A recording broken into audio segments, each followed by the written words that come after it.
Probably a bunch of things. But how confident are you that you solved whatever it was that were the issues? Well, that's the one great thing about this team and this coaching staff is that we identify problems, we put a plan together, we work on correcting those problems, and that's what we've done all week. And you know, we've had a couple good practices here to address the things that we think we need to get better at, and like where we're at going into this game. First downs were a particular problem last week. Can you put your finger on what the problems were? Yeah, just consistency. You know, getting it wasn't a specific thing, but I think Penn State did a good job. You know, and they had a good plan, and you know, they out-executed us on first down. It seemed like Isaiah had a tough night. Isaiah Prince, like what have you seen from him so far, and what does he need to get better at, Ed? Yeah, I mean, everybody needs to get better. Isaiah's working on the things he needs to get better at. You know, we've addressed those, and he's not the only person that has areas that they need to improve, but you know, we just didn't do enough good things. You know, and my evaluation, when we get down to that red zone, we got to make sure we punch it in there and not settle for field goals, and you know, come away with some touchdowns. Ed, I know you guys have played on the road against some really good defenses the last 2 weeks, but in general, do you feel like your play calling has been diverse enough to keep defenses honest? It seemed in particular like Penn State was really coming downhill at you guys in that second half. I just didn't know if you thought you did a good enough job of keeping them off balance.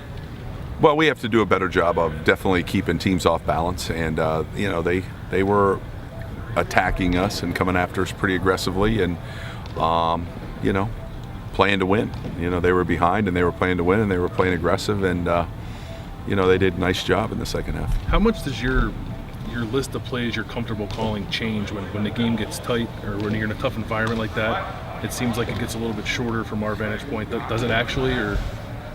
Well, it just depends, you know, on what's working and the confidence you have, and you know, what they're doing, what you're doing, and so forth. And you know, are you playing with the lead, and how wide open do you want to be when you're up 2 touchdowns and things? So yeah, there's a lot of variables involved in that. Has there been a discussion this week of Curtis Samuel needs to factor into the running game from now on? I mean, obviously, yeah, I think he had 2 carries Saturday, one for 74 and one for -3.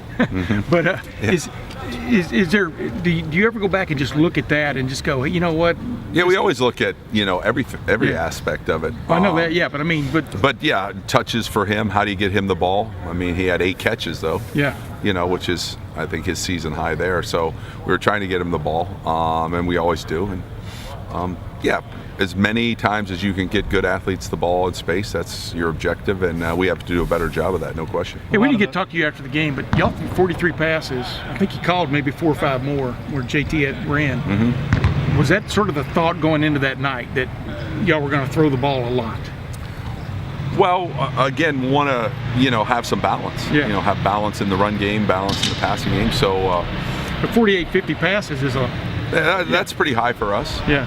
But again, trying to, you know, take advantage of them playing a lot of people close to the line of scrimmage and trying to stop the run, and that's why, you know, I thought that was different than in the game past, where we, you know, opened it up and threw the ball more. You know, go ahead. A lot of the success you've had when you have passed is broken plays, JT improvising.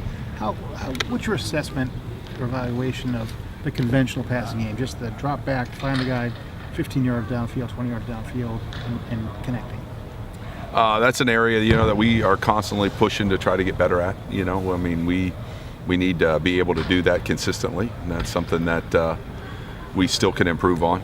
But you know, we're working that. You know, we're a running team, play action pass, but when we need to drop back and throw, we have to be able to do that and execute at a high level. And there's a lot of variables. You know, some are the defense, some are protection, some are, you know, execution, throwing and catching, and all those things are part of being effective on offense. Is there any area y'all emphasize this week more than maybe before with your young receivers, or still sort of inexperienced receivers, to bring them along even stronger in the last half of the season? I mean, what did you see that you didn't like from that group, and what do you see in this practice that gives you encouragement? I mean, you're, other than Noah Brown, you know, the other guys, well, even Noah Brown, I think the White House caught, 4 or 5 passes out of the 28 the other night. Yeah, well, Curtis, Yeah. he plays wide out. Well, I know, but he caught 8. I count him as a hybrid back there. Yeah, he's our slot receiver. Yeah. So Weber's a running back. He caught 8.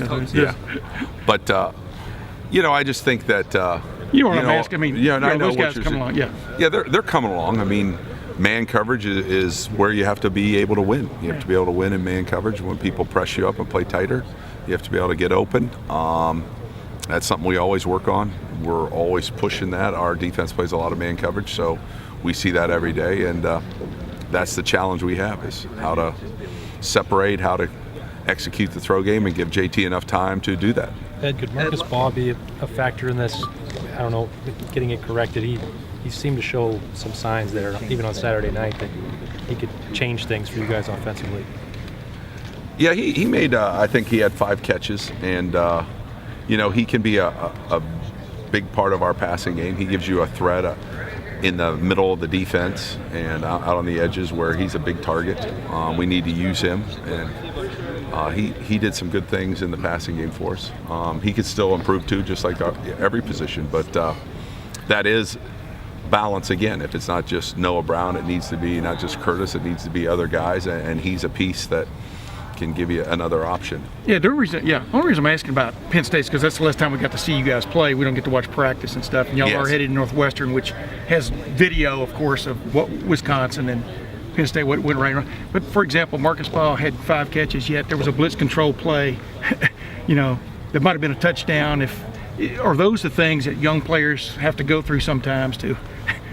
Yeah, sometimes those are things that we as coaches have to cover. We have to do a good job covering them, and we have to put them in those situations. And then those situations come up in critical times. They have to be ready to execute. So that's our responsibility to make sure they're ready to do that. And like you said, inexperienced guys sometimes don't make those plays, and they need to in order to be effective. They got to make plays in critical situations. By virtue of your position. 2 more questions. Suffered a loss. You guys had some process changes in terms of where you went up to the box and stuff. So I was wondering, based on this past game, was there anything that wasn't working in terms of the process of calling plays, whether it was communication or getting play calls down to the field, seeing the field, or anything that might have, No, not really. No, I don't think so.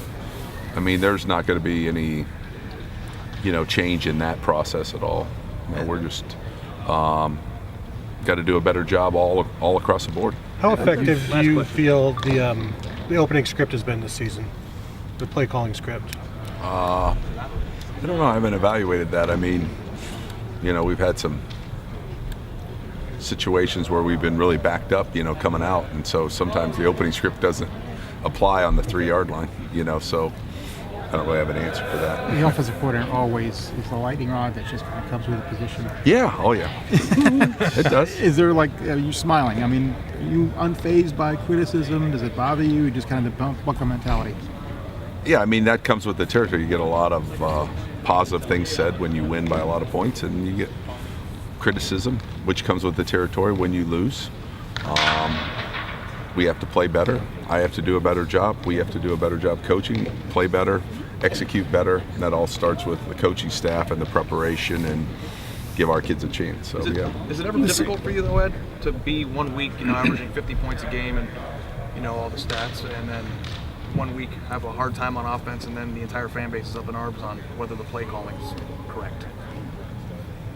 Oh, yeah, that's just the nature of the beast. Yeah, that comes with the territory. I mean, that doesn't affect me or how we do business or what we think. We're going to have a plan. We're going to go in. We're going to do it together as a staff and as a team, and we're going to go out there and execute what we think we need to do and execute it at a high level. The situation with It's our Prince, responsibility. The to do situation that. with Prince. At what point do you guys give him a back or a tight end to help him? I mean, that was kind of an ongoing thing from the beginning of the game on, and it seemed in the fourth quarter he was still alone on an island out there. Just what can you do in that situation to help him? Yeah, y'all still stayed in empty a lot. Yeah, that's something we have to address. When a guy is struggling or having a night that, how do you make his job a little easier? How do you relieve him? And because he's a good player and he's talented, he's had a good week of practice. But yeah, absolutely, there are things you can do, and those are things that we have to have ready to go to help guys. Great. Coach, Thanks, Coach. Thanks. Thanks you. Thanks, Ed. See you guys.